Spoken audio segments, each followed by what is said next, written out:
ಏನು ಆಗ್ತೈತೆ ನೋಡ್ತೀವಿ ಗೊತ್ತಿಲ್ಲ. ಮತ್ತು ಕ್ರಾಂತಿನೇ ಮಾಡಲಿಲ್ಲ ಅಂದರೆ ಮತ್ತು ಬಿ ಜೆ ಪಿ ಅದು ಕರ್ನಾಟಕದಾಗ ಬೆಳಿತೈತಿ. ಇವ್ರ ಲೀಡರ್ಶಿಪ್ನಾಗ ಬಿ ಜೆ ಪಿನ ಮುಗಿದು ಹೋಗ್ತೈತೆ, ಕಳ್ಕೊಂಡು ಹೋಗ್ಬಿಡ್ತೈತೆ ಬಿ ಜೆ ಪಿ. ಮ್ಯಾಗಿನವ್ರಿಗೆ ಏನಾರು ಗಿಂಟ ಅವು ಏನಾರು ಇದ್ದು ಅಂದ್ರೆ ಸರ್ವೆ ಏನಾರು ಮಾಡಿದ್ರೆ ಮೊದಲು ಹೊರಗೆ ಹಾಕ್ತಾರೆ.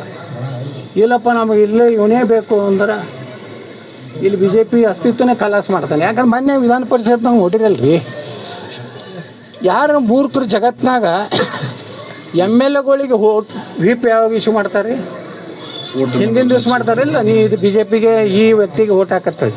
ಇವ್ರು ಅವ್ನು ಓಟ್ ಹಾಕಿ ಬಂದ್ಮ್ಯಾಗ ವಿಪ್ ಕೊಟ್ಟಾರೆ, ಹಿಂದಿನ ಡೇಟ್ ಹಾಕಿ. ಅಷ್ಟು ಭಯ ಐತಿ ಡಿ ಕೆ ಶಿವಕುಮಾರ್ ಅಂದ್ರೆ ಅಲ್ಲೇ ಚಡ್ಡಾಗೆ ಮಾತಾಡೋದಂತ ಬಿಡ್ರಿ, ಚರ್ರತ್ ಹೋಗ್ಬಿಡ್ತಾವ. ಹಿಂಗೈತಿ ಬಿ ಜೆ ಪಿ ಹಣೆ ಬಾರ. ಸರ್ ಹೆಚ್ಚುವರಿ ಅಭ್ಯರ್ಥಿ ಹಾಕಿದ ಮೇಲೆ ಇವರು ಕೌಂಟ್ ಮಾಡ್ಕೊಂಡಿಲ್ಲ ಅಂತ ಸರ್. ಮತ್ತೆ ಇನ್ನೊಂದು 2 ಡಿ ಕೆ ಶಿವಕುಮಾರ್ ಹಾಕಿದ್ರೆ ಅವು 2 ಬಾರಿ ಬರ್ತಿದ್ದು, ಇವು 2 ಹೋಗ್ತಿದ್ದು. 7 ಹಾಕಿದ್ದ ಅಂತ ತಿಳ್ಕೊರಿ.